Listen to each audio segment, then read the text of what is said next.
pessoal. É uma alegria estar aqui mais um dia para conversar sobre mais um daqueles assuntos que eu considero fundamentais para o apostolado católico no Brasil. E eu diria que é um assunto que andava muito em voga nos anos iniciais de fundação do Santo Dom Bosco. E aí eu vou situar isso de 2016 a 2019. Por quê? O CDB ele foi fundado, eu diria, num cenário de otimismo excessivo, talvez, mas de otimismo certamente, porque era a época em que nós saíamos de um cenário de hegemonia da extrema-esquerda no Brasil, tudo dava errado para eles e, ao mesmo tempo, tudo dava certo para nós. Então, a Dilma conseguiu ser eleita graças às urnas eletrônicas, depois ela cai, há um processo de fortalecimento, por um lado, da chamada direita, por outro, ou como um aprofundamento da consciência de quem era de direita, das forças católicas no Brasil. Esse processo continuou nos anos subsequentes. De certo sentido, foi uma das forças que gerou o fenômeno do Bolsonaro. Nós tivemos também um primeiro ano de brigadeiro do governo Bolsonaro. Então, durante toda essa época, nós falamos muito sobre conceitos, sobre soluções para o Brasil, em certo sentido. Então, entrou como tópicos das nossas aulas, quem é mais antigo vai se lembrar de como nós falávamos de minorias revolucionárias e contra-revolucionárias, do conceito de guerra cultural, de organização das forças católicas, como espalhamos centros por todo o Brasil. Então, esse foi um fenômeno muito marcado. Então, veio a era Covid, certo? Em 2020.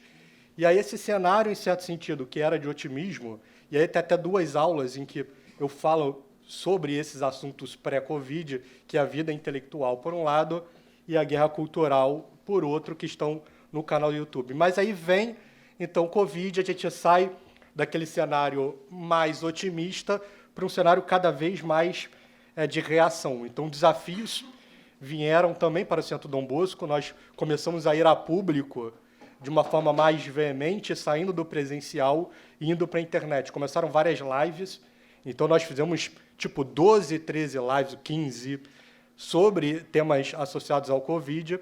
Então foi aí que nós tivemos mais um contato com o público da internet e também várias ações de denúncia. Então começaram as denúncias e aí, de certa forma, também o Santo Dom Bosco se capilarizou. E aí, quando ele se capilariza, também começam a vir informações de todas as principais dioceses do Brasil. Então, a gente foi tomando, por um lado, uma consciência de que a crise na igreja era muito maior do que nós conseguíamos prever. A cada nova denúncia, que às vezes a gente não pode revelar, vai fazendo com que nós tivéssemos algum amadurecimento nessa questão. Por outro, também o cenário político se agravou. Então, aquilo que para a gente parecia muito distante, né? Então, Apocalipse, Marca da Besta, um governo mundial, essas coisas que a gente sabe que um dia vai acontecer, porque o livro do Apocalipse é um livro histórico, então ele vai acontecer, mas que parecia tão distante, começou a aparecer próximo de nós. Então, aquele cenário de conversas mais otimista deu lugar para uma outra abordagem. Então, foi crise na igreja, etc, etc, etc. Então, agora que a gente está saindo do Covid, algumas notícias boas começam a surgir de novo, vale a pena resgatarmos alguns desses conceitos, e aí a aula de hoje tem um pouco a ver com isso, né, com solução. Então, bom, o que nós podemos fazer para mudar o cenário atual? Então, por isso que essa palavrinha guerra cultural, né, esses dois termos, essas duas palavras surgem muito no contexto, porque ele pretende dar uma certa solução naquilo que cabe a nós, certo? Então, é por aí que nós queremos andar. Mas ainda hoje, e às vezes por intelectuais que não entendem muito bem o conceito, ele tende a ser muito deturpado. Então, eu queria também anunciar princípios e desenvolver o porquê desses princípios na aula de hoje. E aí, o primeiro princípio que eu queria colocar e desenvolver e defendê-lo é o seguinte: a única guerra relevante que a humanidade trava se chama guerra espiritual. Repetindo, a única guerra relevante que a humanidade trava se chama guerra espiritual. Nós vamos ver para frente como é que a guerra cultural se encaixa nesse contexto. Mas quando falamos de guerra cultural, o conceito de guerra espiritual já está colocado. E a gente precisa desenvolver isso. E para desenvolver isso, nós precisamos voltar na criação dos anjos e na criação dos homens, certo? Então, são conceitos que nós precisamos dominar, porque tem a ver com o fim último do homem. Então, o primeiro ser que Deus cria, ainda antes da matéria, são os anjos, que são seres espirituais, certo? Um ser espiritual é um ser que existe sem ter matéria. Os anjos são muito mais desenvolvidos do que nós, homens. Por serem espirituais, eles existem tendo inteligência e vontade, e a forma deles de conhecer é intuindo da realidade. Ele abstrai da realidade rapidamente, então por isso os anjos conseguem conhecer também os futuros necessários. E Deus, nós vamos ver que é uma forma muito própria de Deus agir, ele cria os anjos com graça, não na glória. E ele quis submeter os anjos a um teste para que eles merecessem os céus. E aí, pela Escritura, nós sabemos muito pouco dos anjos. Só sabemos, por exemplo, que eles são multidões e multidões e multidões. E Daniel, capítulo 7, por exemplo, nós vamos ver uma frase que se aplica para os anjos. Milhares e milhares o serviam, dezenas de milhares o assistiam. E em todas as Escrituras desses milhares e milhares, que nós só sabemos que são muitos, conhecemos apenas o nome de 3 deles, Miguel, Gabriel e Rafael. Nós sabemos, então, que Deus submeteu os anjos a um teste e que o pecado dos anjos é o pecado de orgulho. Vários deles não passaram nessa prova, então o inferno é criado, os anjos perdem a graça e são precipitados no inferno. Então, o próprio Cristo vai dizer, em Lucas capítulo 10, versículo 20, vi Satanás cair do céu como um raio. Então, Deus, após esse pecado dos anjos, em que 1/3 dos anjos cai para o inferno, separa, então, os anjos bons admitindo a glória e os anjos maus ao inferno. E aí os teólogos vão dizer que, em certo sentido, a criação do homem ele é associado à criação dos anjos, porque Deus vai criar os homens para preencher as vagas do céu que os anjos deixaram ao cair. Então, a partir da criação espiritual, Deus, então, cria tudo aquilo que é material. E nós vamos ver, então, essa história narrada no primeiro capítulo de Gênesis, em que Deus cria todas as coisas de uma forma sequencial, né? Então, nós vemos no primeiro dia, e aí Deus, faça-se a luz, e assim sucessivamente. Só que aí, ao final da criação, nós vemos ainda em Gênesis que Deus, então, cria os homens. E aquela visão distante de Deus para todo o resto da criação, então, em certo sentido, se torna muito mais afetiva. É o que nós vemos em capítulo 1, versículos 26 e 27. Então Deus disse, façamos um homem à nossa imagem e semelhança, que ele reine sobre os peixes do mar, sobre as aves do céu, sobre os animais domésticos e sobre toda a terra, e sobre todos os répteis que se arrastam sobre a terra. Então, vejam, Deus disse, façamos um homem à nossa imagem e semelhança. É um tom realmente muito mais paternal. Alguns querem até ver que essa primeira pessoa do plural, do subjuntivo, que nós façamos, é uma revelação antiga da Trindade. Seria uma pista da Trindade, é o plural no fazer. Mas algo de especial também nós encontramos nesse capítulo de Gênesis, né? Que Deus está fazendo o homem à sua imagem e semelhança. Isso significa que na ordem da criação é como se o homem estivesse na metade. Por um lado ele tem matéria, por outro ele tem espírito, um corpo material e uma alma espiritual. E aí nós vemos Deus, então, completando a criação com a sua ordem mais perfeita. No nível mais básico, apenas os seres que têm existência, como essa madeira. No nível acima, os vegetais, que além da existência, têm a vida vegetativa. Num nível mais acima, nós temos os animais com a existência, a vida vegetativa, os animais crescem, e também a vida sensitiva. Os animais recebem as impressões e formam um certo conhecimento rudimentar. Mais acima, nós vamos ter o homem, que tem a matéria, a alma vegetativa, a alma sensitiva e a alma intelectiva. O homem, como os animais, ele tem existência, cresce e sente, e como os anjos, ele tem uma alma espiritual que persiste após a sua morte. Aí nós vamos ter os anjos, que são seres puramente espirituais, como Deus, só que seres limitados e criados, enquanto Deus é criador e infinito. E aí, assim como Deus tinha feito com os anjos, Deus vai fazer com os homens. Então, Deus submete, nós vamos ver, já nos capítulos 2 e 3 de Gênesis, o homem a uma prova. Ele cria Adão, isso nós vemos no capítulo 2, né? O Senhor Deus formou, pois, o homem do barro da terra, inspirou-lhe nas narinas o sopro da vida, e o homem se tornou um ser vivente. O Senhor disse, não é bom que o homem esteja só, vou dar-lhe uma auxiliar que seja adequada. Então o Senhor Deus mandou ao homem um profundo sono, enquanto ele dormia, tomou-lhe uma costela e fechou com carne o seu lugar. E da costela que tinha tomado do homem, o Senhor fez uma mulher e levou para junto do homem. E aí acabou a paz do homem.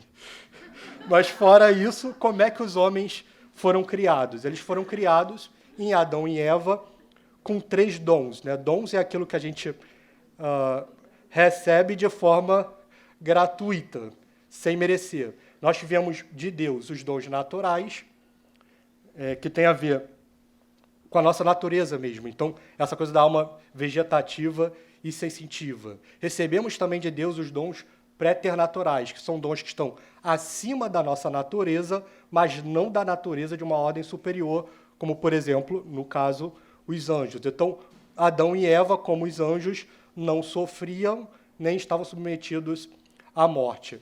E, além disso, Deus também concedeu os dons sobrenaturais, que são dons que estão acima de qualquer ordem da criação, como a vida na graça, com a participação de Deus na alma do homem. Então, Adão e Eva tinham essas 3 classes de dons. E também Adão e Eva, como os anjos anteriormente, tinham sido colocados à prova.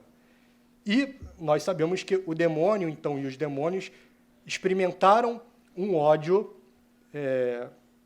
muito significativo, uma profunda revolta pela criação do homem. E Satanás, então, vai tentá-lo no Jardim do Éden.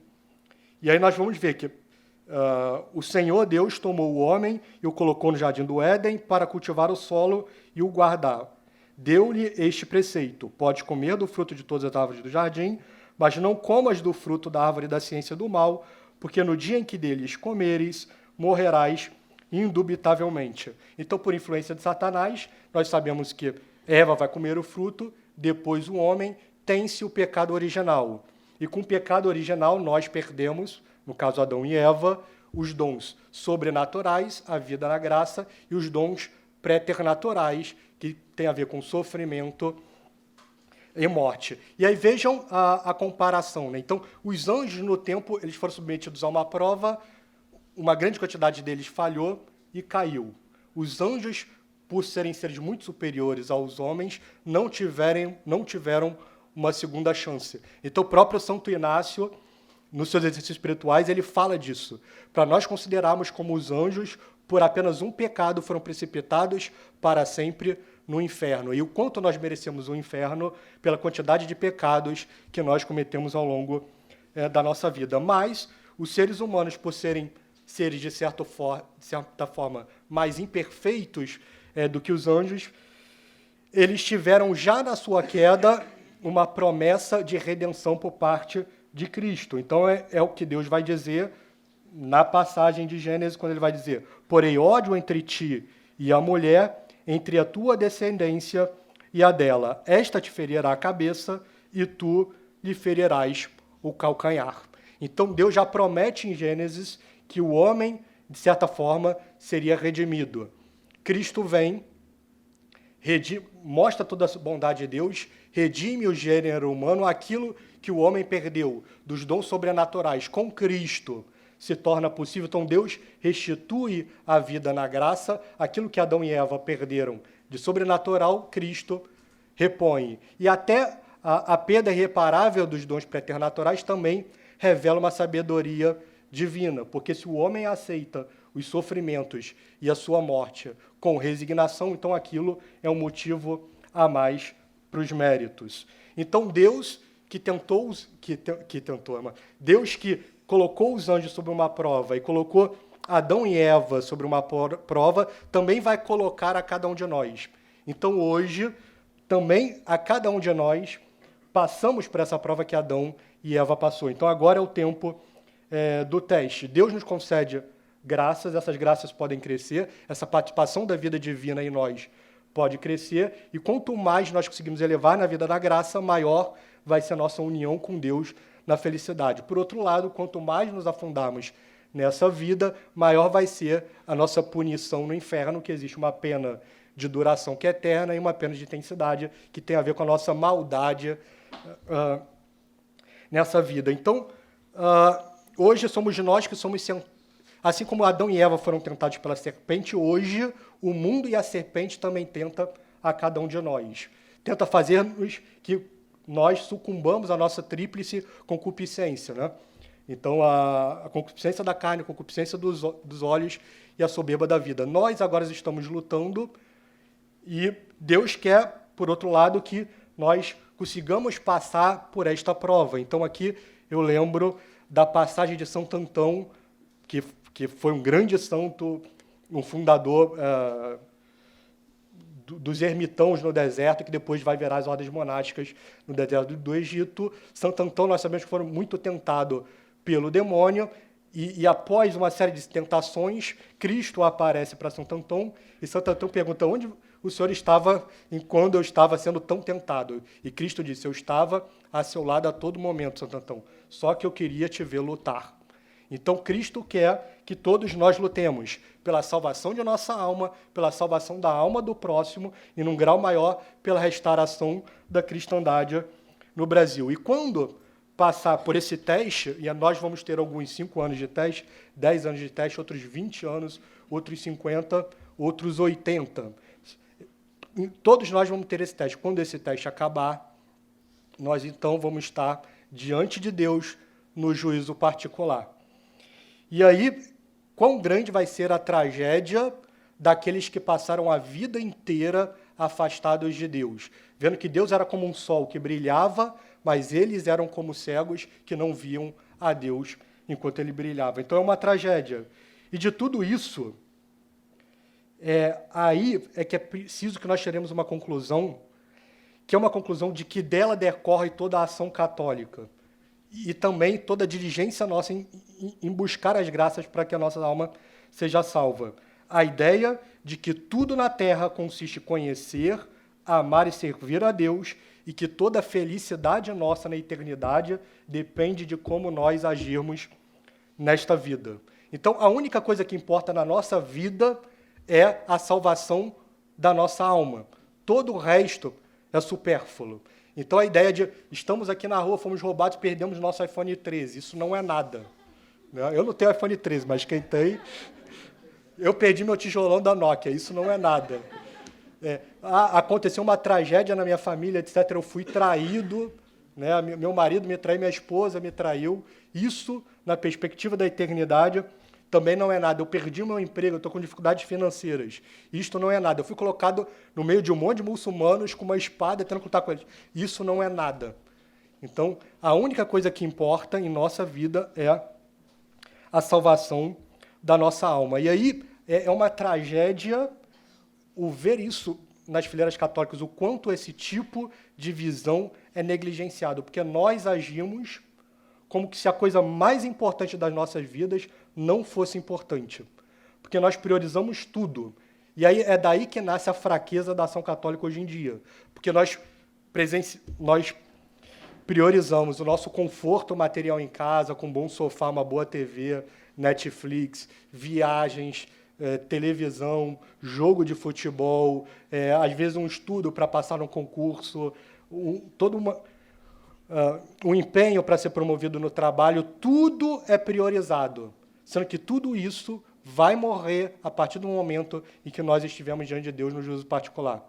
E a única coisa que é importante, que é o negócio da salvação das nossas almas, é justamente isso que é maximamente negligenciado em nossas vidas.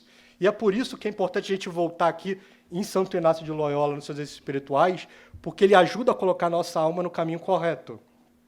Então ele diz, antes de começar os seus exercícios espirituais, ele coloca esse princípio de forma muito clara. Vamos ver esse princípio agora pelas palavras do próprio Santo Inácio. O ser humano é criado para louvar, reverenciar e servir a Deus nosso Senhor, e assim salvar-se. É só para isso que o ser humano foi criado. As outras coisas sobre a face da terra são criadas para o ser humano e para o ajudarem a atingir o fim para o qual é criado. Então, se eu recebo um salário no mercado de trabalho, é para eu manter minha filha, meus filhos, a minha esposa, para colocar os meus filhos no colégio católico, para ajudar na contemplação, etc, etc, etc. Daí se segue que ele deve usar das coisas tanto quanto o ajudam para atingir o seu fim, justamente isso. E deve provar-se delas tanto quanto o impedem. Por isso é necessário fazer-nos indiferentes a todas as coisas criadas, em tudo que é permitido à nossa livre vontade e não lhe é proibido. De tal maneira que, da nossa parte, não queiramos mais saúde que enfermidade, riqueza que pobreza, honra que desonra, vida longa que vida breve, e assim por diante em tudo mais, desejando e escolhendo somente aquilo que mais nos conduz a este fim que nós somos criados, que ele anunciou no início, conhecer e servir e amar a Deus nesta vida para atingir a visão beatífica. Então, os anjos foram submetidos a um teste. Alguns passaram, outros não. Os homens de todos os tempos estão sendo submetidos para um teste. Uns passaram, outros não. Então, de tudo isso que nós vemos, que a única divisão da história é a divisão de Santo Agostinho. Existem os homens que amam a Deus e lutam pela cidade de Deus, e existem os homens que amam o mundo e lutam pela cidade dos homens. E de forma ainda mais crua, eu diria, e realista, como Santo Inácio coloca nos exercícios espirituais. Só existem duas bandeiras.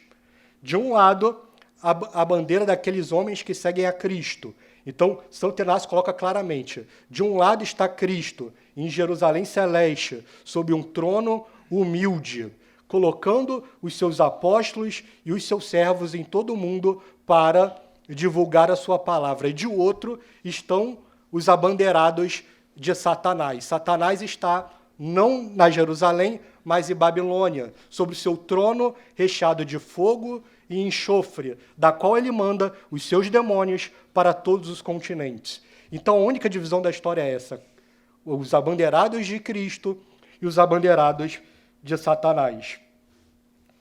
Então, e para que nós possamos conhecer todas essas coisas, Cristo fundou uma igreja, certo? Para que pela igreja, pelos sacramentos, pela vida de oração, nós possamos, então, ter acesso à graça e militar pela bandeira de Cristo para, então, atingir o céu. E Cristo, então, e aí é muito interessante ver os intelectuais como José Pedro Galvão de Souza, o Cônego Boulanger, todos que escrevem sobre doutrina, né? O Léo Treze, todos eles vão falar que, bom, então, nós precisamos saber o que nós devemos crer e o que nós devemos fazer para atingir o céu. Se a única divisão é essa, bom, o que eu preciso fazer para atingir o céu? Então, por isso, eles vão dizer que o estudo da religião é o estudo mais importante de todos, porque os estudos para o mundo têm proveito temporal, e um proveito, a partir de um ponto de vista da eternidade, muito exíguo, muito sem proveito, na verdade, porque é justamente isso. Se nós contemplarmos o universo a partir de 100 mil anos, 1 milhão de anos, 2 milhões de anos, 1 bilhão de anos, o que são esses 50 anos de nossa prova? Nada. O que são esses estudos que nós fazemos durante esse tempo de vida? Nada. Então, o estudo mais proveitoso é justamente aquele estudo que vai nos favorecer a salvar as nossas almas e a salvar a alma do próximo também. Então, daí que nós temos, dentro do juízo particular, Deus também vai nos pedir conta das obras de misericórdia que nós fizemos. Como o homem está no meio da criação, ele tem matéria e espírito. Então, daí que existem as obras de misericórdia corporal, que vai aliviar questões relacionadas à matéria, como a doença, a velhice, etc. E as obras de misericórdia espiritual, que tem a ver com justamente educação. Então, na obra de misericórdia corporal, nós vamos ter, por exemplo, dar de comer a quem tem fome, dar de beber a quem tem sede, dar abrigo aos peregrinos. E nas obras de misericórdia espiritual, nós vamos tem a ver com ensinar os ignorantes, dar conselho, educação. Então, todos os grandes autores vão dizer que as obras de misericórdia espiritual, pela própria natureza das coisas, são incomparavelmente superiores às obras de misericórdia corporal. Porque se nós, por exemplo, dermos comida para uma pessoa que tem fome, num dia ela já vai sentir necessidade. Agora, se nós levarmos uma pessoa para o caminho da verdade, então aquele bem que nós fizemos tem um impacto para toda a eternidade. Então, o próprio Léo XIII vai dizer que aqueles que ministram aulas de catecismo, Pedro aqui, praticam a obra de misericórdia na sua forma mais plena.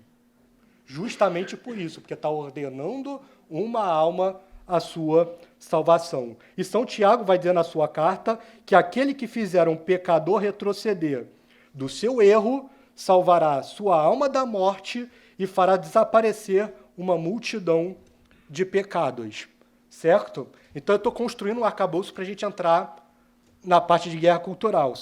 Então, recapitulando, em primeiro lugar, nós vimos que o grande negócio, o único negócio que realmente importa é a salvação da nossa alma. Em segundo, nós estamos vendo que, para a gente salvar nossa alma, a gente precisa entender o que nós devemos crer e o que nós devemos fazer. Daí a importância da religião, ainda mais nos tempos de hoje, para que a gente se proteja das heresias e não descambe no protestantismo, espiritismo, islamismo, etc., e venhamos a perder a nossa alma por falta de conhecimento. Em terceiro lugar, que nós estamos vendo que as obras de misericórdia mais fundamentais são aquelas ligadas ao ensino. E as verdades ao longo de todo o primeiro milênio, como é que elas foram principalmente transmitidas? Pela pregação. Então, o próprio Nosso Senhor diz, contrariando os protestantes, ide, pois, ensinai a todas as nações, não ide, pois, imprimir Bíblias, certo? Os escritos naqueles tempos eram demasiadamente raros, porque para você ter uma cópia, você precisava escrever o livro todo de novo. Então, durante todo o primeiro milênio, a tradição era quase que como que uma forma única de levar a verdade e salvação dos povos. E quando tudo começou a mudar e essa grande batalha dos abandeirados de Cristo e abandeirados de Satanás tomaram uma nova forma com a criação das universidades e da imprensa. Então, aí a gente vai entrar no segundo princípio. Então, vamos rememorar o primeiro princípio. Primeiro princípio, se eu achar aqui, que eu quero... A única guerra relevante que a humanidade trava se chama guerra espiritual, certo? Agora nós vamos para o segundo princípio. Deixa eu só... A guerra cultural é o campo de batalha da guerra espiritual no mundo moderno. Segundo princípio, a guerra cultural é o campo de batalha da guerra espiritual no mundo moderno. Então, o que nós vamos ter no segundo milênio?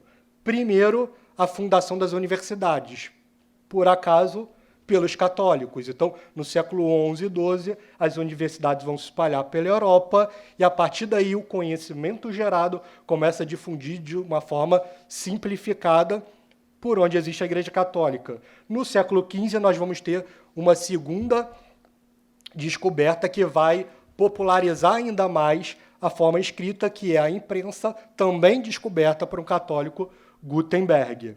E aí, a partir daí, nós vamos ter dois grandes difusores de cultura em todo o Ocidente. E aí, a primeira grande revolução que veio para ficar, em certo sentido, foi a Revolução Protestante. E qual foram as duas grandes armas de ataque da Revolução Protestante para ela se proliferar? Os livros e o ambiente universitário. Então, o próprio Lutero, quando nós avaliamos a sua biografia, nós vamos ver que ele era professor da Cátedra de Sagrada Escritura da Universidade de Wittenberg. Ele mesmo ele gostava de ser chamado de doutor a toda hora, e o título que o chamavam era de Domine Doctor. Então, todos os seus seguidores o chamavam de Domine Doctor, Senhor Doutor. E esse título que ele teve na Universidade de Wittenberg o autorizou para produzir escritos. Então, a Revolução Protestante ela começa a gerar livros. A obra de Lutero é realmente extensa, apesar da sua debilidade. Santo Tomás ele tinha um conhecimento muito parco de Santo Tomás, teve uma formação escotista, mas o fato dele ser professor e dominar uma universidade na Alemanha fez com que ele conseguisse difundir de forma efetiva os seus escritos. Isso a gente percebe claramente. E vejam, tanto a difusão é clara como Roma, é impressionante como essas revoluções, até a segunda metade do século XX, as respostas dos santos padres aos grandes movimentos revolucionários sempre foram impressionantemente rápidas, né? Então você vê ali o movimento do Espírito Santo a todo momento. Então, o primeiro pavio da Revolução Protestante ela começa em 1517. Em 1520, o Papa Leão X já condena os escritos de Lutero na Bula Exsurgi Domini, que ele vai falar claramente, ademais, devido aos erros supracitados e a todos os muito outros contidos em livros e textos de Martinho Lutero, nós igualmente condenamos, reprovamos e rejeitamos por inteiro esses livros, textos e pronunciamentos do referido Martinho, seja em latim ou qualquer outro idioma. Almejamos tê-lo legado com maximamente condenados, reprovados e rejeitados. Nós proibimos todos e cada um dos fiéis de ambos os sexos, em virtude da santa obediência e sob as penalidades colocadas acima, a serem impostas automaticamente, de lerem, comentarem, pregarem, louvarem, imprimirem, publicarem ou defenderem. Então, vemos como o Santo Padre aqui está reagindo a esse fenômeno da Revolução Luterana de espalhar suas heresias por todo o continente europeu através de escritos. E Calvino, que é o principal líder da Segunda Revolução Protestante, ele também vai usar como principais armas os livros e as universidades. Calvino ele não vai ser baseado na Universidade de Wittenberg, mas na Universidade de Genebra, e também ele é dono de uma obra extensa, né, como a sua principal são as instituições. O próprio Padre Sanz diz que só do Calvino são contados 59 tomos de livros escritos e 250 pregações. Então, tanto Lutero como Calvino eles foram marcados por uma perseverança demoníaca em destruir a Igreja de Cristo. E aí, o que mais é interessante é que nós vemos a todo momento, quanto mais a gente estuda a história, como Deus socorre a verdadeira religião. Né? Então, isso é claro. Estourou a Revolução Protestante, e aí o que Cristo faz? Cristo suscita uma ordem para ser a ordem, de certo sentido, antagonista à Revolução Protestante. Então, Deus age na história, por exemplo, por milagres. Com milagres, Deus suspende as leis que ele próprio criou e mostra ali um atributo da sua onipotência. Deus tudo pode. Outra coisa que Deus faz na história são as profecias. Então, Deus, conhecendo não só os futuros necessários como os anjos, mas também os futuros contingentes, Deus revela o futuro para certos católicos e ali ele mostra um atributo da sua onisciência. E aí, em certo sentido, Deus vai criar, como uma reação a Lutero, Calvino e todos os demais heresiarcas protestantes, uma ordem tão santa que parece angelical, que é a ordem jesuíta. E aí nós vemos que a providência divina é impressionante, porque ao mesmo tempo em que Lutero apostata e aí, de forma irremediável, se torna um general da bandeira de Satanás, para usar a terminologia de Santo Inácio, um general das forças do demônio, ali Cristo suscita Santo Inácio como general da sua bandeira. E aí a visão do Viloslada é impressionante sobre esse assunto, por isso que eu queria citar para vocês de forma integral. Justamente no mesmo ano da Dieta de Worms, dieta é como se fosse um encontro, né? Um parlamento da nobreza alemã. Justamente no mesmo ano da Dieta de Worms, de 1521, em que se cortou o último fio de esperança para a retratação do agostiniano delirante Lutero, quando Carlos V, depois de proscrevê-lo do império, fez queimar seus venenosos opúsculos, um arriscado cavaleiro basco, ferido uma perna por um canhão de Francisco I da França, era transportado ao castelo paterno de Loyola. E nas horas em claro da convalescência, decidia deixar o serviço do mundo e dos príncipes para consagrar-se inteiramente à sua divina majestade e ao serviço da Igreja. Naqueles mesmos meses, também Lutero se encerrava, ainda que sem feridas no corpo, em um castelo, em Wartburg, para melhor preparar, salvo do perigo, suas agressões contra Roma. Poderão parecer coincidências ou contraposições externas, mas existem mais mistérios, mesmo cronológico, dos que os compiladores de quadros sinóticos e de contos da carochinha podem suspeitar. Agora vejam que perfeito isso aqui. E que os dois atormentados espíritos são, em verdade, os verdadeiros antagonistas do início daquele século. Carlos V, o grande imperador espanhol, e Francisco I, rei da França, em comparação a eles, são meninos aborrecidos, que brigam por um brinquedo quebrado. Prova-se claramente, por razões muito mais profundas, que as datas, e não somente pelo dique, forte até os dias atuais, construído pela Companhia Inaciana contra os luteranos, mas pelo contraste restrito entre o espírito ilimitado do frei desenfreado e do cavaleiro transfigurado.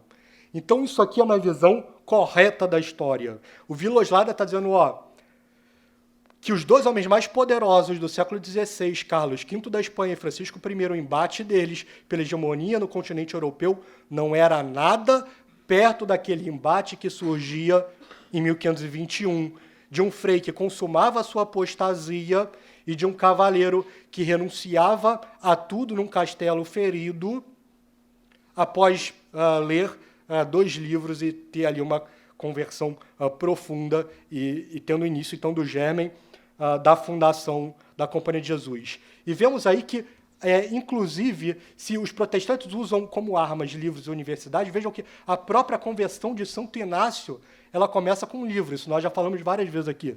Santo Inácio está ferido, numa cama, no seu castelo, não tem o que ler, o mordomo, então, oferece a vida de Cristo, do frei Ludolfo, e a Legenda Áurea, de Jacopo de Varazzi. Santo Inácio lê aquelas obras e começa a perceber, então, um padrão de heroísmo nos santos que ele não via nos nobres que ele tinha como serviço. E aí é brilhante o comentário do padre Antônio Vieira sobre esse trecho, que tem muito a ver com guia cultural. Veja o que ele vai dizer. Mas vede quando importa a lição de bons livros. Vede quanto importa a lição de bons livros. Se o livro fosse de cavalaria, sairia Santo Inácio um grande cavaleiro. Foi um livro da vida de santos. Saiu Santo Inácio um grande santo. Então, Santo Inácio sai transfigurado daquela cama, funda a Companhia de Jesus. E nós vemos em várias aulas também anteriores que a Companhia de Jesus ela é fundada por 3 grandes homens, num quarto de república na Universidade de Paris. Santo Inácio de Loyola, São Francisco Xavier e São Pedro Canísio. São Pedro Fabro. Santo Inácio de Loyola, São Francisco Xavier, o pessoal está atento, está vendo? São Pedro Fabro. Então, é muito importante ver isso. E aí, o que essa companhia tinha de tão especial? Isso é que é preciso a gente entender por que o Dom Bosco bate tanto na Companhia de Jesus. A gente tem que bater água mole e pedra dura, tanto bate até que fura. Né? Então, porque eles eram homens, todos de 6ª ou 7ª morada, homens de uma profunda vida de oração e homens de uma vida intelectual impressionante, todos formados nas melhores universidades de Paris, quando o que estava acontecendo? A guerra espiritual ganhando uma conformidade de guerra cultural. Quando começava a importar, era a fabricação de livros e a formação de professores universitários. De repente, você tem uma ordem de santos capazes de escrever livros e serem professores universitários. E aí, Santo Inácio de Loyola, a vida é mais conhecida, nós falamos bastante, São Francisco Xavier também, São Pedro Fabro é menos conhecido, então, por isso eu tenho uma aula no canal de YouTube só sobre São Pedro Fabro. E aí, é importante, então, nós avançarmos um pouco nesse debate, e aí voltamos para o mítico ano de 1521, que é o ano em que Lutero consuma a sua apostasia e que Santo Inácio começa a sua conversão. Nesse mesmo ano, nasce, na cidade de Nijmegen, que hoje é uma região da Holanda, que naquela época estava muito ligada ao Império Sacro-Romano Germânico, um outro nome que vai ser fundamental para a Companhia de Jesus e para a Igreja Católica, que eu espero muito que o CDB consiga publicar esse livro um dia. Alô, Bruno. São Pedro Canísio. Então, São Pedro Canísio, ele nasce nesse mesmo ano de 1521.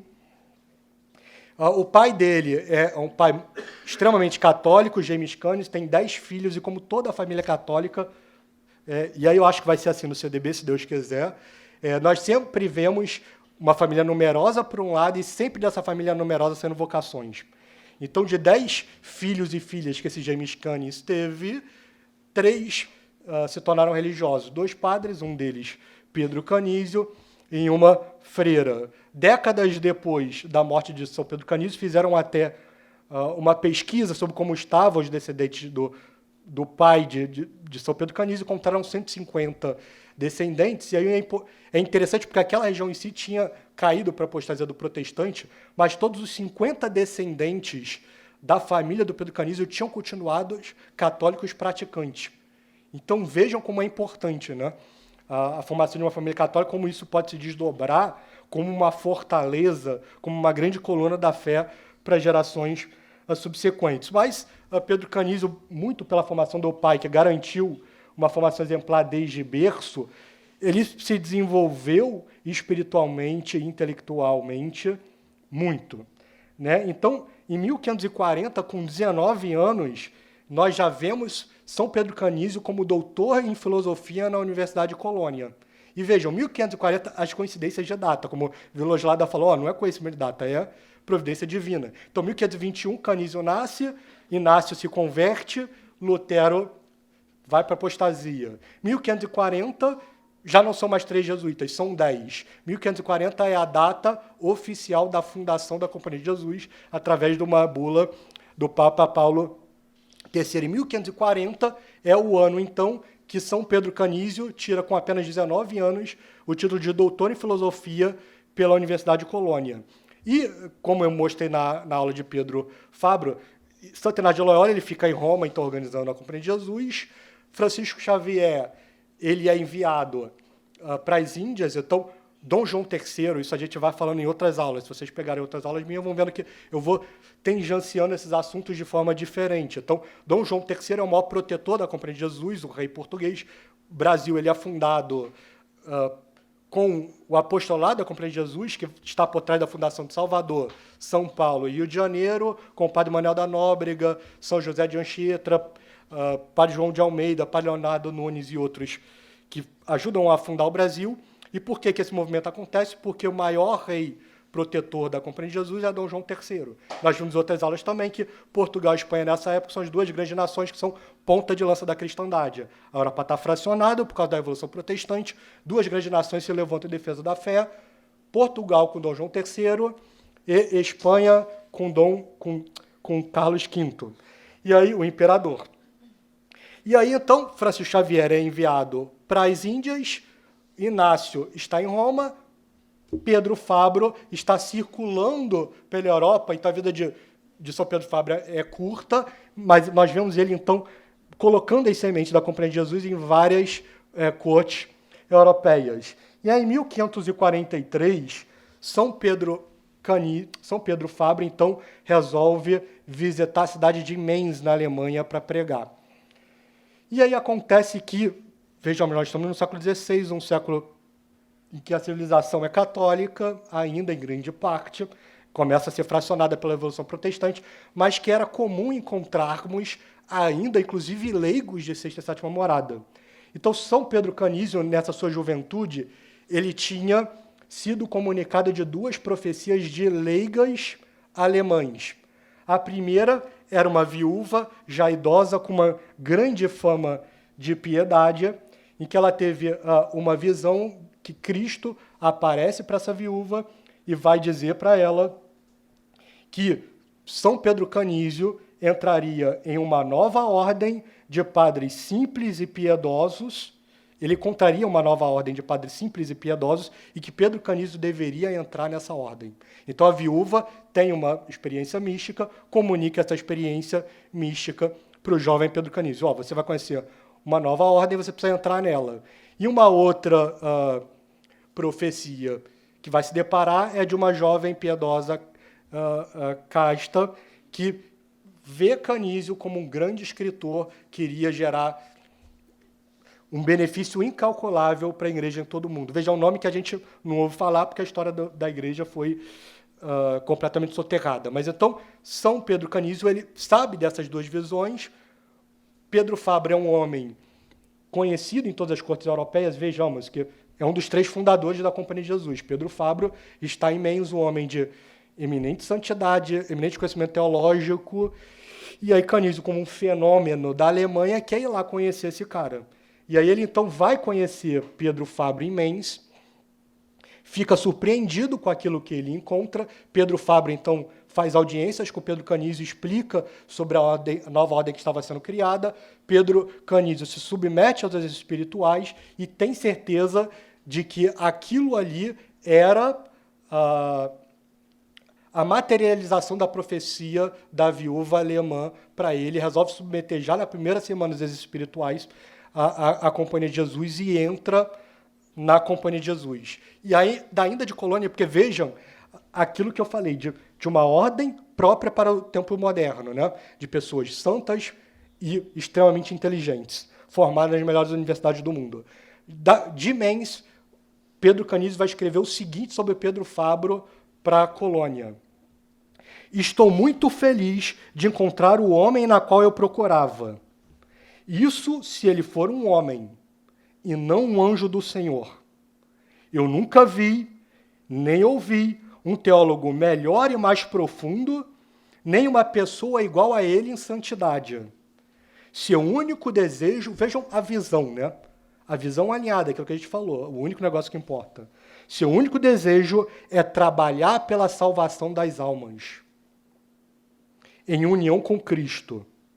Se ele está trabalhando, ou falando, ou conversando familiarmente, até sentado à mesa, o que ele diz ou faz está cheio de Deus.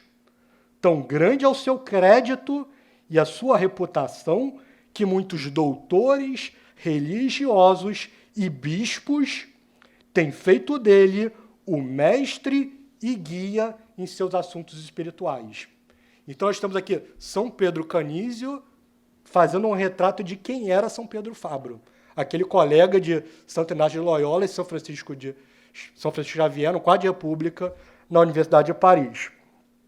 Então, Canísio entra na Companhia de Jesus e começa, então, submetendo os espirituais, como noviço, começa a trabalhar em várias regiões. Em 1549, então, ele se prepara para fazer os votos solenes e ser enviado em missão.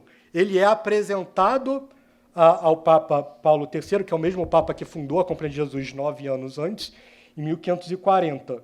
E aí, após a audiência com o Papa, em 2 de setembro de 1549, São Pedro Canísio foi à Basílica de São Pedro e se ajoelhou próximo do altar de São Pedro. E aí, enquanto São Pedro Canísio está rezando diante do altar de São Pedro, na Basílica de São Pedro, ele começa a ter uma experiência mística.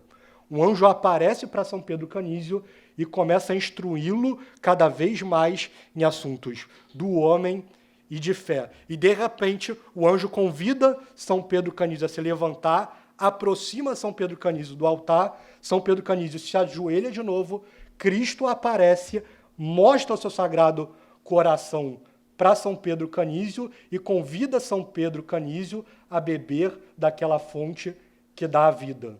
São Pedro Canísio, então, aproxima o seu rosto do Sagrado Coração de Cristo, que é beber ansiosamente aquele sangue de Cristo que dá a vida e sai da contemplação mística. E vai relatar que, a partir daquele momento, ele sentiu como nunca mais sentiria na vida um profundo preenchimento das virtudes teologais de fé, esperança e caridade. E por que Cristo, então, apareceu para São Pedro Canísio? Vejamos, Deus sempre age na história com milagres e profecias mostrando onde ele está, certo? Então isso é uma regra histórica. Cristo precisava espalhar o evangelho por toda a Europa. O que ele fez? Os apóstolos curavam até com a sua sombra. Veio a Revolução Protestante, a Europa parecia perdida. A onda da Revolução foi uma coisa impressionante. Parecia que Deus, de 1500 a 1540, tinha abandonado a civilização. Dom Próspero Guéranger vai dizer que naquele período você quase não consegue enumerar os santos. Então vem a Revolução Protestante como uma avalanche. A Alemanha cai, a Inglaterra cai, toda a Escandinávia cai, tudo parecia perdido. Então Deus age na história. Se as forças de Satanás, os abandeirados de Satanás, avançavam com Lutero, Deus cria um dique. Deus funda a Companhia de Jesus. Vem Santo Inácio, vem São Pedro Fabro, e por intermédio de São Pedro Fabro, viria São Pedro Canísio. E por que esse milagre especial? Porque São Pedro Canísio, naquela audiência com o Papa, seria enviado para a Alemanha para se tornar o apóstolo da Alemanha e da Suíça. Deus daria uma missão para São Pedro Fabro, como ele deu para São José de Anchieta. Então, São José de Anchieta precisava converter o Brasil. Que homem nós conhecemos que fez tantos milagres como São José de Anchieta no Brasil? Eu não conheço. São Francisco Xavier precisava converter a Índia. Que homem fez tantos milagres como São Francisco Xavier? Talvez só São José de Anchieta. Então nós vemos Deus agindo na história a todo momento. Deus precisava preparar alguém para combater a Revolução Luterana na Alemanha e na Suíça, e Deus preparou São Pedro Canísio. E São Pedro Canísio, então, vai ser enviado durante os próximos 50 anos de sua vida. Ele vai trabalhar incansavelmente pela restauração da igreja na Europa Central. E quais vão ser as armas que São Pedro Canísio vai usar? Os livros e as universidades. A guerra cultural, mais uma vez. São Pedro Canísio, então, vai ser enviado para a Universidade de Ingolstadt. No ano seguinte, ele já é reitor da Universidade de Ingolstadt. A todo momento, ele vai trabalhar na fundação de colégios, de faculdades, né? Na época de colleges, as faculdades, para ensinar trivium, quadrivium, estabelecimento de universidades, de polos de ensino, tanto em Ingolstadt, Viena, Colônia, para daí formar jesuítas para combater em defesa da fé em toda a Europa Central. Santo Inácio de Loyola forma o Colégio Alemão. São Pedro Canísio envia vários seminaristas para o Colégio Alemão em Roma, para então depois proliferar de novo na Europa Central. É o combate nas universidades. E São Pedro Canísio viu, antes de todo mundo, a importância do mercado editorial. Como noviço, ainda antes da aparição de Cristo, uma das primeiras coisas que São Pedro Canísio fez foi trabalhar na publicação de obras católicas. Em 1543, já no ano de entrada dele na companhia, nós vemos trabalhando na primeira obra publicada por um jesuíta, que foi uma tradução de um autor dominicano antigo por São Pedro Canísio. Logo, anos seguintes, nós vemos Canísio de novo por trás. Então, em 1543, nós temos essa primeira esforço editorial jesuíta. Em 1546, nós vemos São Pedro Canísio publicando obras de São Cirilo e São Leão. São Pedro Canísio também publicou obra de vários santos. Então, basicamente, e é impressionante como algumas coisas eu vejo o CDB fazendo, apesar de nós sermos indignamente, né, até blasfêmia comparar com São Pedro Canísio, mas uma das coisas que São Pedro Canísio fez foi o quê? Pegar os grandes heróis da região, principalmente da Suíça, e publicar livros sobre a história deles. Então, vejam, na aula passada do Flávio Alencar, nós mostramos, né, a quantidade de livros que o CDB tem publicado de heróis católicos brasileiros. Então, São Pedro Canísio fez isso na Suíça. E também teve uma obra extensa no campo doutrinal. Então, os protestantes blasfemavam contra Nossa Senhora. São Pedro Canísio fez um livro de 800 páginas defendendo todos os dogmas marianos. Fez um livro sobre São João Batista, fez livros sobre dogmas. O Catecismo de São Pedro Canísio era tão conhecido na Alemanha que na Alemanha as pessoas não diziam: ah, você leu o Catecismo, você trouxe o Catecismo, vamos estudar Catecismo. Não. Na Alemanha era: você leu o seu Canísio, você trouxe o seu Canismo, vamos estudar o Canísio agora.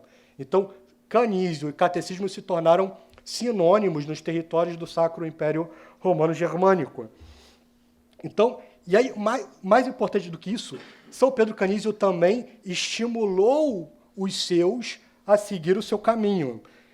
Então, a todo momento, São Pedro Canísio exortava na fundação de criação de editoras. Então, vejam a visão de um homem que estava entendendo quais eram os instrumentos que estavam sendo colocados na guerra espiritual a partir do século XVI. São Pedro Canísio fez lobby para a fundação de uma editora em Friburgo, que foi onde ele passou seus últimos 16 anos de vida, como professor da Universidade de Friburgo, ajudou a construir a universidade e uma impressora lá. Ele esteve em correspondência com todos os principais editores da Europa, e o mais impressionante é que ele exortou mais de um superior geral. Vejam, que impressionante isso. Ele exortou mais de um superior geral para que os intelectuais da Companhia de Jesus formassem uma grande companhia de escritores, como que uma armada de escritores católicos.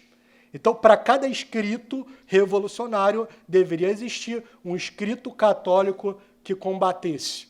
E essa era a ideia, porque para São Pedro Canísio, um escritor valia mais do que 10 professores. Então, dar o combate de livros a livros, de professores a professores. Então, a importância do mercado editorial. E assim, graças ao seu esforço, vejam, é um homem só, né? Então vejam como um homem que resolve entender isso que a gente está falando e aplicar à sua vida o bem que ele faz.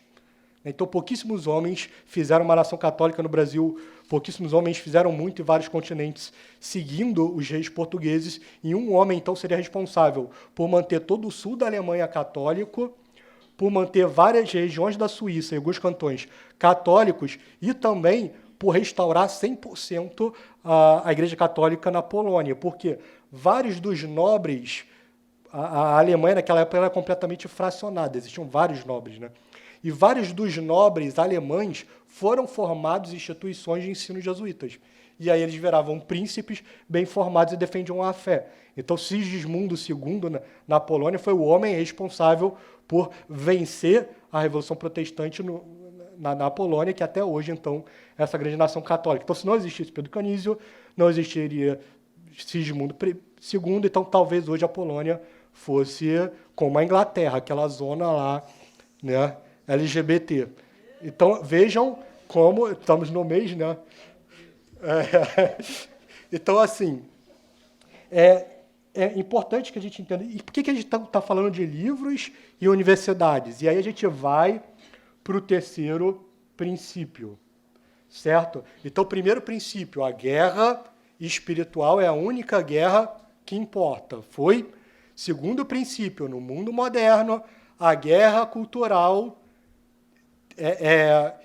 é a linha de frente do conflito que nós temos entre as bandeiras de Cristo e as bandeiras estatais. É importante ter esses dois princípios, porque começa as pessoas com maledicência ou má formação confessando: CDB está falando de guerra cultural, ele é direitista, não entendeu nada. Né? Essas coisas, nossa, que dá vontade de se matar que nem o Didi, né? Perdoe o exemplo meio... É uma coisa tosca, você é obrigado a ouvir isso, né? E muito. Então, não é porque a gente está falando de guerra cultural que a gente é direitista, que a gente é porque a guerra cultural no mundo moderno ela é uma linha de frente da guerra espiritual. Certo? A forma como os santos devem combater hoje. Nós precisamos de novos Santo Tomases, novos São Pedro Canísio, novos São Pedro Fábios. É isso. E aí, nós vamos para o terceiro princípio. Bom, então como é que se luta essa guerra cultural?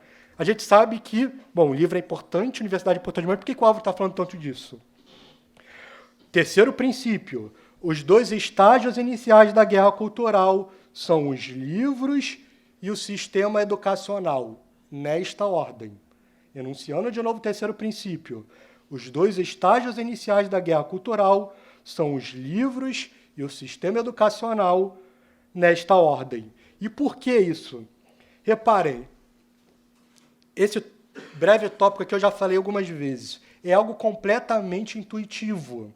Por que o mercado a guerra começa com os livros? Hoje, se nós quisermos saber do papel da mulher na sociedade, eu estava até conversando isso com o Jânio ontem, né? E entrarmos numa livraria, nós vamos ver 10, 20, 30 livros escritos por feministas. Se alguém quiser montar uma bibliografia para ensinar no ambiente universitário algo relacionado ao papel da mulher na sociedade, ele vai partir de uma bibliografia, o que tem são esses livros, ele vai montar uma ementa revolucionária. Então, tudo começa com os livros, essa é a primeira etapa. E na segunda etapa são as universidades. E por quê? Vejam como é que as revoluções depois da protestante, elas sempre se valeram desses dois mecanismos. Hoje, nós reclamamos que os jornalistas são propagadores de fake news. Mas onde eles aprenderam isso? Numa faculdade de comunicação social. Reclamamos que os professores de ensino fundamental ensinam ideologia de gênero, orgulho gay e Paulo Freire. Onde que eles aprenderam isso? Numa faculdade de educação. Reclamamos que os nossos sacerdotes são mal formados. Onde eles aprenderam isso? Numa faculdade de filosofia e teologia. Então, a guerra ela começa no mercado editorial e depois ele vai para as universidades. E aí, depois que você tem esses dois estágios, o resto é como se você tivesse soltado todas as molas que prendiam a verdade, né? Então, soltou as molas, então agora é como se fosse uma Ferrari descendo o desfiladeiro. Se nós temos muitos livros católicos e muitos professores católicos no sistema educacional de base e na universidade, todo o resto vai a reboque. Porque a informação começa a chegar e aí você converte o pessoal que vai fazer a mídia, as pessoas que vão fazer novelas, que vão fazer filmes, e aí a cultura começa a aparecer. Então, eu dei o primeiro passo no mercado editorial, o segundo no sistema educacional e universidade, e depois o resto vai indo até o objetivo final, que tem que ser o de todo católico, dominar o parlamento e proclamar o Estado católico, depois de conversão de milhares de pessoas, formação de uma elite política também católica, e então fazer a Igreja Católica se tornar a religião oficial do Brasil, como foi de 1500 a 1891. Que é um trabalho intergeracional, e esse trabalho, as etapas não podem ser puladas de forma nenhuma. E aí a gente vê claramente isso, né? Então, por exemplo, uma das coisas que a gente começa a ver são esse fenômeno acontecendo no Brasil, e isso é muito interessante. E aí a gente vê, por exemplo, nós temos então um mercado editorial muito profundo, e aí eu lembro claramente de um padre que a gente pode revelar o nome, que ele foi formado numa faculdade, num seminário de teologia da libertação, e ele começou a dizer, pô, Álvaro, há 10 anos atrás não tinha editora nenhuma, então veio a Eclésia, aí começaram a vir várias editoras católicas, e aí eu comecei a ver, porque todas as editoras grandes tinham caído para a Revolução, né? O que começou a existir eram editoras boas, mas muito pequenas, a Permanência, que então cresceu nesses últimos 10 anos, ou a Eclésia que veio com tudo, e depois outras editoras como São Dom Bosco. E aí ele disse, Álvaro, mas então eu comecei a ler esses livros que estavam surgindo aí, e fui percebendo que tudo que eu aprendi nos livros era diferente daquilo que eu tinha aprendido no seminário. Então eu fui mudando de direção. E aí é impressionante como nós vemos esse fenômeno, porque várias editoras proliferaram de 2010 para cá. E aí a quantidade de conversões que nós temos visto, o CDB todo dia manda livros, a gente vê os pedidos para seminaristas, para padres, para paróquias. Então, várias pessoas, o nível intelectual, de piedade, etc., de todo mundo está crescendo. E essas poucas elites intelectuais estão surgindo na internet e estão chegando em várias pessoas. Então, o trabalho do mercado editorial bem feito, ele está dando resultados. E aí, como prever a teoria? Bom, se o mercado editorial der resultados, a próxima coisa que deve acontecer, de uma forma até que meio que natural, é a formação de professores. E aí é impressionante que se 10 anos para cá começou a surgir mercado editorial, de 5 anos para cá começou a surgir discussão sobre escolas católicas. Então, quando você olha na internet, é impressionante ver, por exemplo, a página do professor Felipe Neri, da Renata Gosson, de pessoas que estão relacionadas a isso, do Padre Emilson Bento, né? Tem os congressos de educação católica, que o objetivo é justamente isso, fundar colégios católicos. O cara faz um evento em Goiânia, 200 pessoas. E aí teve uma vez que a gente fez uma formação em Cuiabá, que me marcou muito, porque certas coisas é impressionante, né, cara? Quando a gente para refletir sobre certos momentos, você vê que são pontos de inflexão na história. Então tem um ponto interessante que, voltando muito atrás para vocês verem como essas coisas são sinais, dizem que a família Kennedy ficou muito rica com a quebra da Bolsa de Valores de 1929. E como foi isso? O pai do Kennedy estava almoçando, e aí, de repente, ele viu o servente dele falando sobre Bolsa. Aí, quando ele viu o servente dele discussando sobre Bolsa, ele pensou, cara, se está todo mundo falando sobre Bolsa, essa coisa vai quebrar. Então, ele retirou as posições, aí veio o crash. Então, é impressionante, né? E aí, mutatis mutandis, né? Coitado do que eu vou falar agora, eu não vou citar nomes. Eu estava, depois de uma formação de Cuiabá, veio um cara, assim, bem, assim, de renovação carismática, tá? Então, assim, que normalmente é um grupo que tem pessoas muito boas, mas tem um ponto fraco que precisa de fortalecer muito a questão de formação, principalmente com essas obras perenes de séculos passados. E aí o cara chegou para mim, não, Álvaro, porque agora eu estou reunindo várias famílias, etc., porque eu cheguei à conclusão de que não tem nenhum colégio católico no meu estado. Gente, vocês conseguem perceber a implicação disso? Porque, na verdade, existem vários colégios católicos no estado dele, mas ele já entendeu que nenhum colégio católico no estado dele é católico e que ele precisa se organizar para fundar um colégio católico. E que esse tipo de discussão está acontecendo no Brasil inteiro. As pessoas estão olhando para o Rio de Janeiro, Santo Inácio, São Bento, essas coisas não são católicas. Nós precisamos de colégio católico. Aí o cara, às vezes, se muda, coitado, vai lá para Pendotiba, né? Porque lá tem um colégio católico. Então as pessoas começam a se movimentar. O que é isso? Vejam, é um sinal de que esse processo de restauração do catolicismo no Brasil, ele está saindo de uma fase de maturidade nível 1 para nível 2. Né? Dos livros para a editora. Vejam, é um movimento único no mundo, na minha opinião. Tá? E aí entra em contato com outras aulas que a gente tem falado, da vocação católica do Brasil, etc., etc. Mas é fato que esse tipo de coisa está acontecendo, e aí o movimento vai a reboque, porque aí vem um Brasil paralelo da vida, e o Brasil paralelo vai ficando cada vez mais católico, porque ele vai vendo que a saída da Igreja Católica, que desde o Império Romano, quando Teodósio fez o Édito de Milão, o Édito de Tessalônica, e proclamou a Igreja Católica como religião oficial do Império Romano, ser católico é sinônimo de ser Ocidente. A Igreja Católica ela virou a alma da Europa. E se você apartar da alma da Europa, você já é revolução. Protestantismo já é revolução. E aí esses caras vão estudando porque os livros estão chegando. Então, o povão não está lendo o livro, mas os donos do Brasil Paralelo estão lendo livros. E aí o cara vai lendo esses livros, ele, cara, então quer dizer que não existe saída para o Brasil se não for através da conversão em massa do povo brasileiro. E aí você vai vendo um movimento da mídia também para uma simpatia cada vez maior da Igreja Católica. É esse fenômeno da guerra cultural sendo aprofundado em vários estados. Então é importante entender isso. Porque, infelizmente, uma das pessoas que, infelizmente, saiu do Santo Dom Bosco, ela foi para a internet e aí movido, não sei porquê, mas ela se dedicou a denegrir dois dos pontos que o CDB mais falava antes da era do Covid, que eram os jesuítas, e fez uma aula chamada A Face Oculta da Companhia de Jesus. Isso, para mim, é ofensivo. Ele está chamando uma ordem de anjos de alguém como se tivesse uma face oculta que tivesse prejudicado a cristandade. A outra aula que ele fez foi contra a guerra cultural. E aí, naqueles 11 minutos, eu nunca vi tanta absurdidade. Aí você vê como a falta de ordem pode obscurecer o entendimento. Em que ele vai dizer que não existe... Primeiro ele diz que não existe guerra cultural, mas a guerra que existe é guerra política. Não entendeu nada dos estágios. E depois ele vai dizer, não, que não existe guerra cultural, no finalzinho. O que existe é uma guerra intelectual. Mas como assim são sinônimos? Não entendeu nada. E aí a guerra política é o último estágio, e a gente está vendo isso hoje. É claro. Então, se o Bolsonaro, por exemplo, ele quiser montar um ministério católico, ele não vai conseguir.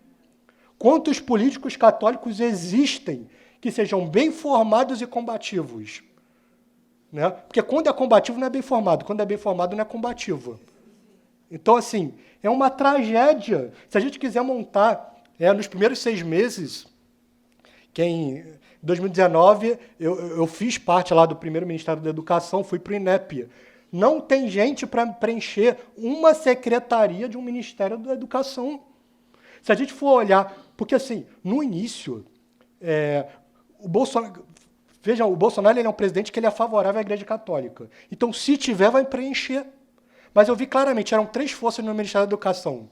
Tinha os militares e os fisiológicos, tinham ali os ideólogos, né? E um outro lado ali, que era uma minoria católica, que eu me incluía ali. E o que começou a acontecer? Essa galera de Olavo e católico foi taxada de ideológico, a mídia batendo, houve uma revolução ali, todo mundo caiu, inclusive o ministro. E aí o que a gente viu ali? Até hoje, se você olhar no Ministério da Educação, só existe uma secretaria competente, que é a Secretaria de Alfabetização, em todo o Ministério da Educação. Se hoje nós conseguimos uma prefeitura católica, não vamos ter gente para preencher uma secretaria. Se o Alan Lira ganhasse prefeito de Niterói, ele ia ser o cara mais em apuros da face da terra depois de Jair Bolsonaro. Porque ele não ia ter católico para preencher as secretarias. Por quê? Porque o trabalho de base não foi feito. Você precisa fazer um trabalho no campo cultural massivo. Óbvio, não é abandonar, mas vejam, se existem pessoas para lançar, nós vamos apoiar. Eu, individualmente, as pessoas que eu confiarem no Brasil inteiro, na época das eleições, eu vou recomendar no meu perfil pessoal. A gente tem que fazer esse trabalho, mas não é prioridade. O que vai acontecer, então? Se nós fizermos o trabalho de massa no campo da cultura, com livros, formação de professores no ensino básico, formação de professores universitários, já vai vir a mídia. E é interessante que nos Estados Unidos, que existe também alguma reação, você vê os caras ligando. Então, por exemplo, hoje eu vi uma reportagem do Mel Gibson, que ele foi apoiar o lançamento do documentário de um ator famoso católico mexicano, Eduardo Veragués, não sei como é que se fala. Mas ele é famoso lá. O Mel Gibson ele apareceu no filme de um outro ator católico muito famoso, foi lançado agora, o Padre Estudo, Mark Wahlberg. E o próprio Mel Gibson está lançando a continuação da Paixão de Cristo. Então vemos que uma elite pequena católica que se converteu porque a informação está chegando, ela começa a se ajudar, a se organizar e fazer produções católicas. Mas é uma consequência. Então, mercado editorial, ambiente escolar, universidade, mídia, e aí você vai. Bom, converteu muitas pessoas? Naturalmente. Você vai começar a converter um monte de cara que tem perdão político, o cara vai se lançar. Mas dizer que não existe guerra cultural, existe guerra política, é uma coisa absurda. Né? Que a pessoa realmente ela não está coberta da razão ali. E a outra coisa é dizer que guerra cultural não é um fenômeno católico. Porque Gramsci falou de guerra cultural. De novo, não entendeu nada. Porque Gramsci, qual é a nacionalidade de Gramsci? Ele nasceu na Arábia Saudita? Ele nasceu em Medina, em Meca? Ele nasceu na China? Onde que ele nasceu? Na Itália. Então, todos os pressupostos dele, ele fez baseado em quê? Vendo como a Igreja Católica, historicamente, conquistou a civilização. A Igreja conquistou com armas ou conquistou com seu martírio e com um trabalho profundo no campo da cultura? Então, não é que os católicos estão absorvendo uma estratégia revolucionária, é que os revolucionários entenderam como é que a Igreja Católica se tornou a alma do Ocidente. E usaram das armas da Igreja Católica para destruir a Igreja Católica. Então, falar que a Igreja Católica está copiando Gramsci é mais uma burrice inominável. Inominável. Né? Então, eu não entendo. Essas pessoas leem tanto e não conseguem juntar Lé com Cré. Mas e é importante, vejam, todos os grandes atores históricos católicos a partir do século XVI entenderam isso. E Deus mostrou o que Deus fala no sonho das 2 colunas de São João Bosco. Que a nau de São Pedro ia ser atacado com o quê? Com armas e livros incandescentes. Deus está dizendo que existe uma guerra cultural e a revolução vai atacar a nau de Pedro com livros. Guerra cultural. E o próprio São João Bosco entendeu escrevendo as leituras católicas. Ele fez isso porque ele queria fazer um passatempo ou porque ele entendeu os grandes movimentos históricos e atuou? A gente vê isso a todo momento. O CDB tem vários livros, por exemplo, publicados sobre a guerra cristeira no México. Por que teve guerra? Teve guerra porque a população mexicana estava consciente por causa de um trabalho cultural anterior. Você vê os jesuítas trabalhando ali a todo momento. O beato Anacleto Gonzalez Flores, que diziam que tinha metade do laicato na sua mão. Ele era um leigo tão genial, né, que palestrava em todo o México. Ele tinha uma revista chamada Gladium, que tinha, no início do século XX, 100 mil exemplares de publicação. Então, trabalho editorial e no campo educacional extensivo, que preparou as forças católicas para quando a Revolução viesse com armas, nós pudéssemos opor armas às armas. Se não tivesse trabalho cultural, o que aconteceria? Nós vamos ver o que um dos biógrafos de São Pedro Canísio diz. Vejam que clareza das grandes movimentos históricos. Vejam que clareza. A invenção da imprensa, no meio do século XV, por Gutenberg, é um dos maiores eventos da história. Causou uma revolução no desenvolvimento da cultura. Conhecimento popularizado pela tipografia. Veja o que ele vai escrever, hein? Isso não tem nada de direitismo aqui, hein? Nenhum trabalho católico hoje é mais importante do que a imprensa católica. Este é o veredito de Roma e do episcopado, porque a gente está no início do século XX, que é o início que é o tempo que os papas estão falando da ação católica. Os interesses católicos estão tão ligados com a imprensa que a forma da mente dos homens, que todo trabalho social e caritativo será dificultado, a não ser que a imprensa católica seja apoiada. De novo, olha agora o que ele vai escrever. O bem-estar da igreja em cada país depende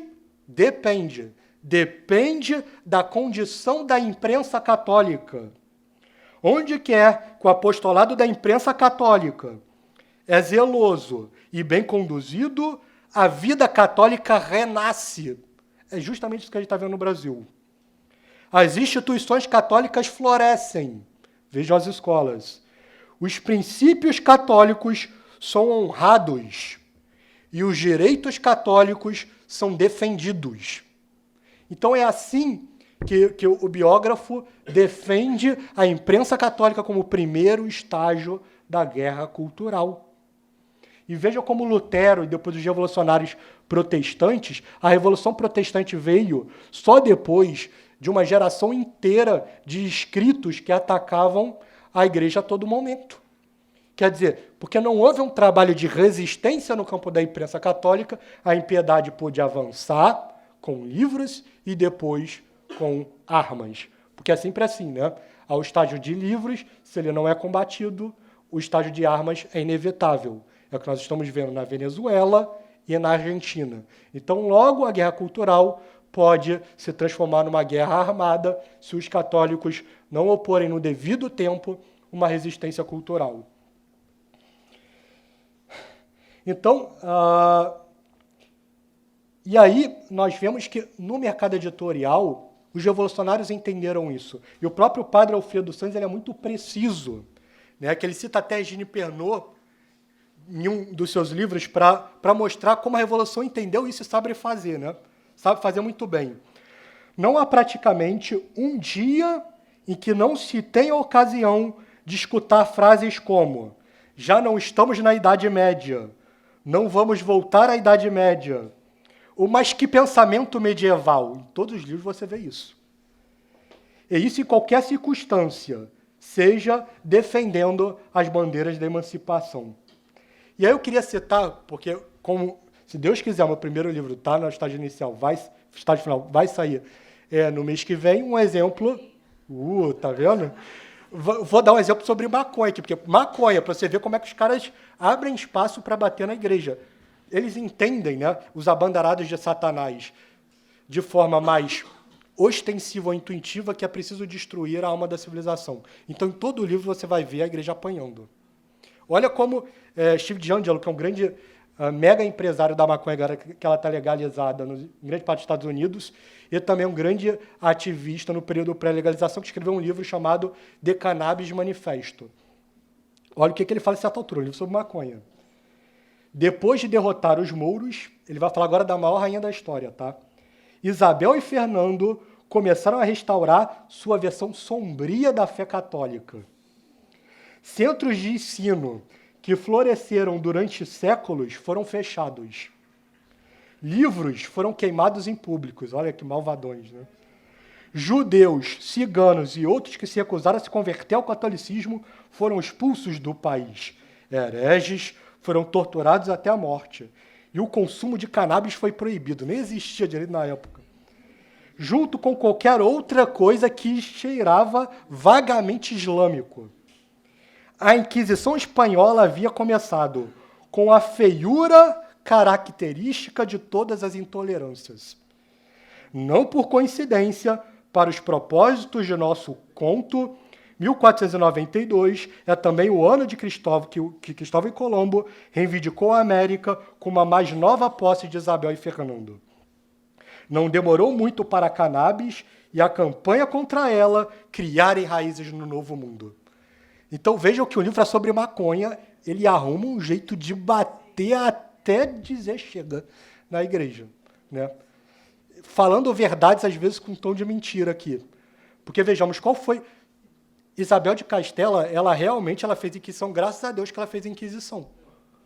Porque, graças à unificação da Espanha feita no reinado dela, o seu neto vai gerar a grande superpotência do século XVI, que é Carlos V, com a Espanha. Enquanto Portugal e Espanha, que instituíram Inquisição e mantiveram a unidade da nação, se tornaram as grandes superpotências do século XVI e foram dominar o mundo, Portugal reivindicou todos os mares como seu, Mare Nostrum, né, como terra de Portugal, França estava em meio de guerras civis. A Alemanha estava em guerras civis mais tremendas ainda.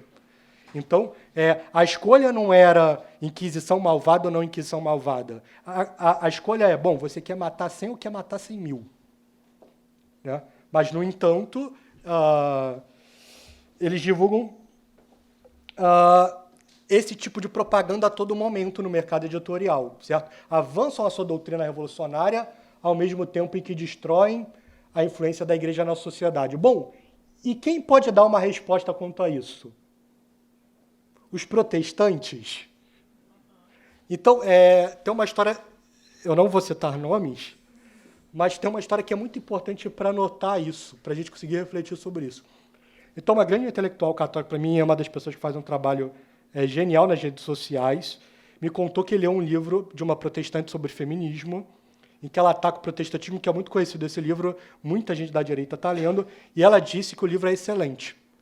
E eu imagino que seja excelente, porque é uma pessoa muito capaz, essa pessoa que escreveu o livro, e que já apareceu em debates destruindo pessoas de mentalidade de esquerda. Então, realmente é uma pessoa muito capaz.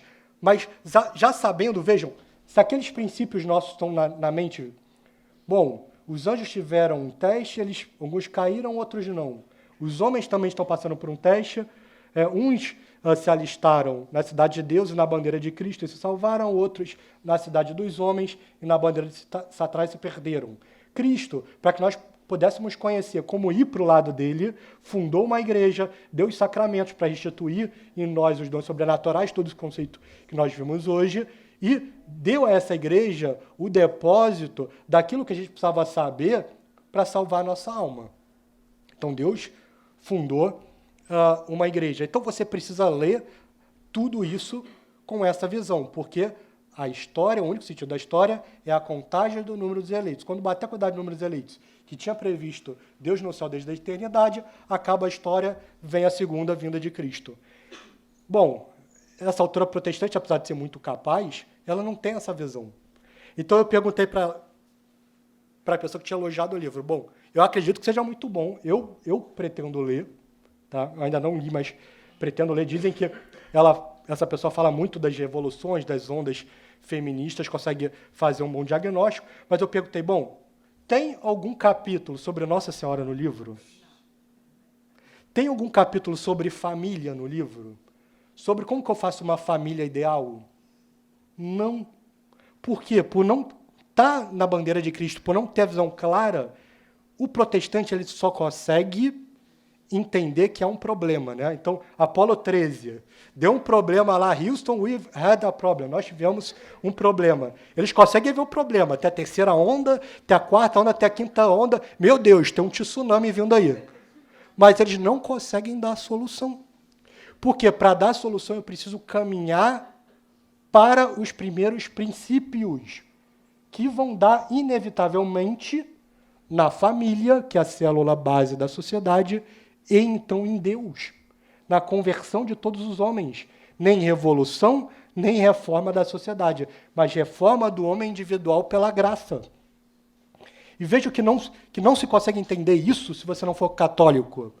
É claríssimo. Então, bom, e essas coisas você consegue quantificar, inclusive, com métodos científicos e estatísticos para mensurar essas coisas. Então, quase toda a grande mazela da sociedade você consegue provar estatisticamente com modelos econômicos avançados que ela parte de uma família desestruturada. Então, se a família é desestruturada, o filho vai ser sequelado, vai desenvolver problemas de depressão, vai desenvolver problemas de violência, às vezes esquizofrenia, problemas seríssimos, psicológicos, etc, etc. Porque a família é o lugar que a pessoa é preparada, isso já vem desde os gregos, já tinham entendido isso, em que a família é o lugar em que a criança ela deve ser formada tanto fisicamente quanto espiritualmente, porque o homem é matéria e espírito. Se isso não está sólido, a criança vai crescer zoada. Não tem como. E aí, vejam, bom, beleza, então eu preciso de famílias sólidas. Vejam como é que a protestante não vai conseguir fazer essa visão. Como é que é a família numa perspectiva católica? Bom, o matrimônio é um dos 7 sacramentos. O matrimônio é mais do que isso. Ele é um dos únicos 2 sacramentos orientados para a salvação do próximo, que são 2. A ordem, em que eu obtenho graças para mim como sacerdote, mas eu salvo o próximo. E os pais de família que estão ali como primeiro fim para educar e salvar, ajudar a salvar os filhos. Então, é um sacramento para a salvação dos próximos. Bom, então eu entro sabendo que o matrimônio é um sacramento, não existe a possibilidade de separação, e que Deus uniu pela graça, e que eu posso ter as maiores dificuldades, mas eu vou ficar ali do lado e eu vou pedir a Deus a graça. Eu recebi as graças para, junto à minha parceira, a minha esposa, eu passar por tudo isso e criar os meus filhos na fé católica de uma forma ordenada e virtuosa. Aí vem a Revolução Protestante. Bom, Lutero vai dizer, não existe 7 sacramentos, existem 3 e os 3 deles estão todos zoados, né? Então, não, a penitência meio zoada, uma Eucaristia que é empanação, né? E dentre desses e um batismo, e dentre dessas coisas que deixam de ser sacramentos, está o matrimônio. O matrimônio ele é rebaixado de casamento para um contrato. E ele próprio já dá um exemplo, né? Começa a zona com o próprio Lutero, que comete sacrilégio se casando com uma freira. E a própria Revolução Protestante ela avança na perfídia, né? Então, por exemplo, na Inglaterra, como é que vem a igreja anglicana? Porque Henrique VIII quer se divorciar para casar com a Ana Bolena, o Papa não quer deixar, ele cria sua igreja própria, cansou da igreja da Ana Bolena e ele arranca a cabecinha da menina. Então, coitada da menina, né? Coitada, ela pagou o mal que fez nessa vida, então talvez deu até para se arrepender. Então, vejam a maldade. E Lutero, para ganhar o apoio dos príncipes alemães, de um dos principais dele, Filipe de Hesse, o Filipe de Hesse era um homem perverso que queria ter uma segunda esposa. Lutero aprovou a bigamia de Filipe de Hesse em troca do apoio dos príncipes alemães. Então, com o protestantismo, vejam, a família deixa de ser sacramento e passa a ser contrato. Então, se eu não estou mais feliz, eu me separo. E com a Revolução Liberal que vai vir depois, piora mais ainda. Porque, vejam, o protestantismo é o quê? Ele é um galho podre da árvore que dá vida. Ele é um membro morto do corpo de Cristo. Então, o galho caiu. O cara perdeu o dedo mindinho do Lula aqui caiu. Ploft. O que vai acontecer com o dedo? Vai apodrecer. Mas ele não apodrece no mesmo instante, ele demora a apodrecer. No início, você ainda tem as virtudes do corpo ali, do qual você separou. Então, não é aquela coisa assim, antes ninguém se separava no protestantismo, depois todo mundo se separou. Não. Porque eles conservavam a moral católica, nos países protestantes durante um tempo, o divórcio ainda demorou para aumentar. Mas logo veio a Revolução Liberal, e o protestantismo, essa coisa foi se degradando, e aí a revolução, o nível de separação explodiu. E aí o padre Anel Franca, no início do século XX, hoje não dá mais para fazer esse tipo de estudo, é muito mais difícil, porque não tem mais tantas famílias católicas. Mas tem um livro do padre Anel Franca que chama O Divórcio. O que ele começa a fazer? Ele mostra estudos científicos.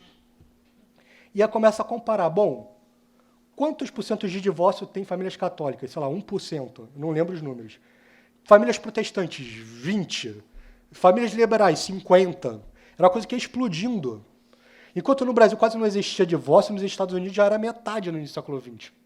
Se você reparar, nos Estados Unidos, os caras fazem divórcio como que toma café da manhã. É uma coisa... Todo mundo é divorciado nos Estados Unidos. É uma coisa impressionante. Pega todos esses atores, é namoro, entendeu? É aquele namoro mundano, é pior. O cara casa, cansei, separa. O próprio João Depp aí, coitado, né? Coitado. O João Depp é lá, coitado. O cara é ex-mulher, aí a mulher vai depor, aí a outra ex-mulher, a ex-mulher, não, ele não batia em mim, tem uma confusão. Né? Então, no protestantismo, né, norte-americano, a separação é um dogma.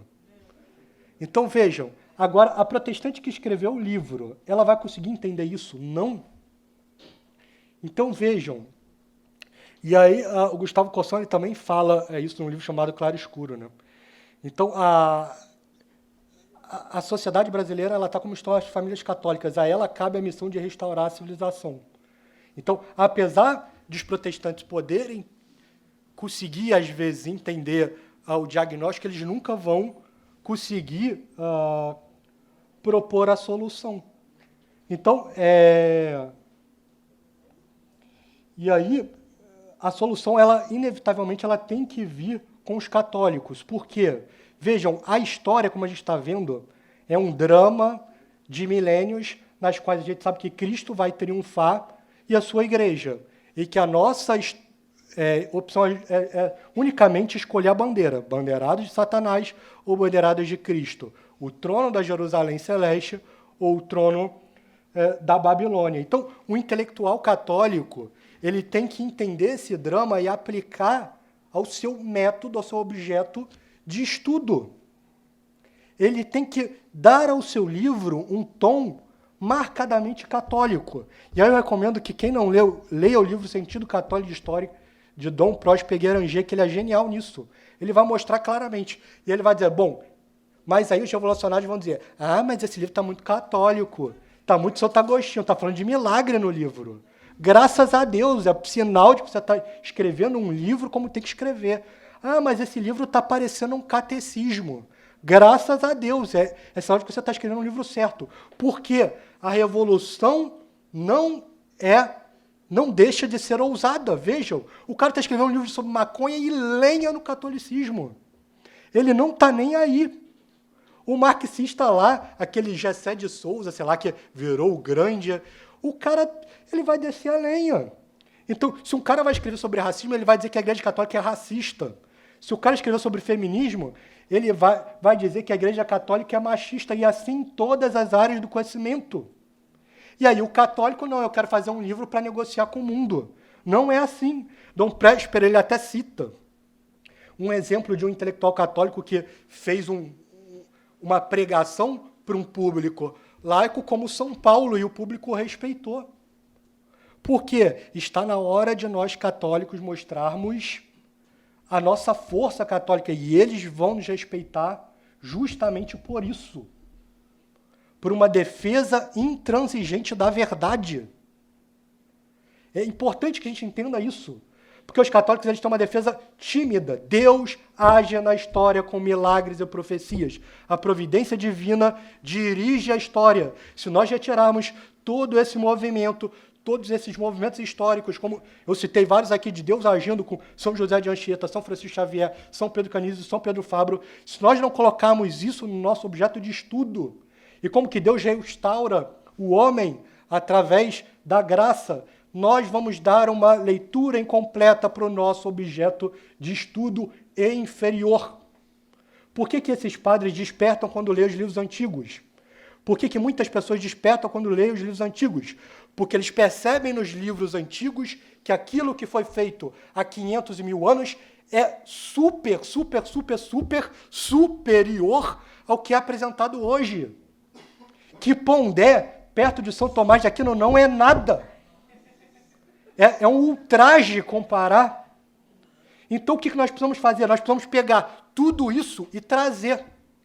E qual é o grande desafio? O desafio é que nós vivemos numa era de apostasia. Então, nós temos os grandes escritos sobre teologia, filosofia, teologia da história, sobre essas áreas do conhecimento. Mas e sobre feminismo, drogas, LGBT, desarmamento? Nós não temos nada. Falta quem pegue os grandes autores católicos do passado e traga para o presente e aplique. Certo?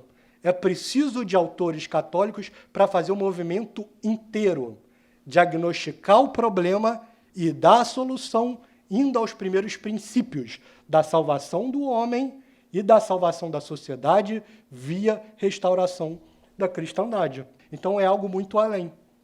E aí, por isso, se a gente sabe que a primeira estratégia do mercado editorial são os livros, é importante que a gente apoie todas as iniciativas editoriais que estão surgindo no Brasil, verdadeiramente católica, todos os autores católicos que estão surgindo no Brasil. E, para aqueles intelectuais católicos, eu gostaria de repetir o convite que São Pedro Canísio fazia a todo momento na Europa Central, inclusive como sugestão para os superiores. Nós precisamos criar uma elite de escritores católicos, que um livro escrito sobre uma determinada heresia não fique sem uma resposta devida católica. A cada escritor não católico que surja entre os abandeirados de Satanás, surja um escritor católico na bandeira de Cristo para lutar pela difusão de uma imprensa católica e, sobre a imprensa católica, a restauração da Igreja Católica no Brasil. E que viva Cristo Rei!